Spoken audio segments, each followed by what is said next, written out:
Bonjour les amis, je voudrais apporter aussi ma petite contribution sur les récents événements des deux marches organisées par différentes formations politiques et ce à la veille de l'autre marche qui est prévue par le CLC. Mais quel sens donne-t-on à toutes ces marches?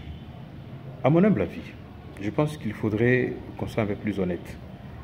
Le point de départ s'appelle la désignation, vote, consensus, les termes sont utilisés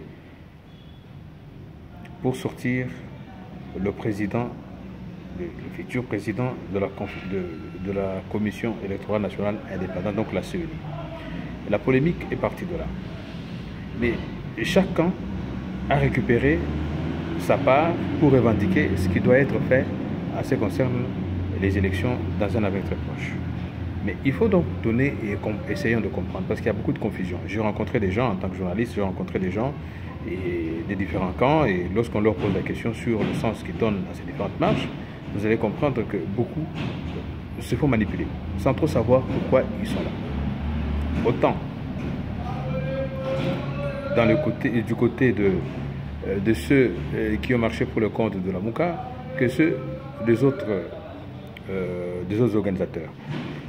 Mais de ces deux marches, il y a quand même deux démarches différentes qu'il faut comprendre et distinguer. Et éviter toute confusion possible. J'ai suivi les revendications de l'Union pour la démocratie et le progrès, donc l'UDPS. Je comprends que l'UDPS a une démarche qui est contraire à la démarche des gens de la Mouka.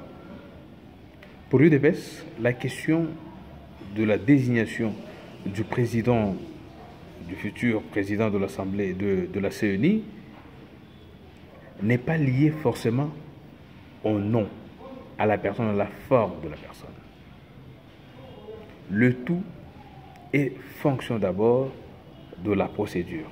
Et qui dit procédure voit loi. Et qui parle de loi évoque les aspects légaux de l'action à mener. Et de ce point de vue, à y regarder de plus près, cette démarche a tout son sens. Pourquoi? J'argumente. Deux faits sont les suivants. S'il est vrai que le président de la CENI est choisi par la sous-composante confession religieuse, mais son enterrement doit d'abord passer à l'Assemblée nationale, mais bien avant cela, il faut que ce soit formalisé. Formalisé pourquoi? Parce que déjà au départ, il y a un rapport de la CENI, d'autant plus que la CENI fonctionne sur base des textes légaux, donc il y a une loi électorale, et pour ça, il faut d'abord savoir qu'est-ce qui a été fait lors des scrutins passés. Et éventuellement trouver s'il y a des choses à corriger, et s'il y a la loi qui doit être adaptée aux conditions actuelles, et tout ce toilettage doit se faire avant qu'on en arrive à l'entérinement de la personne. Parce que lorsque le cadre légal est bien posé, à ce moment-là, le reste devient très facile.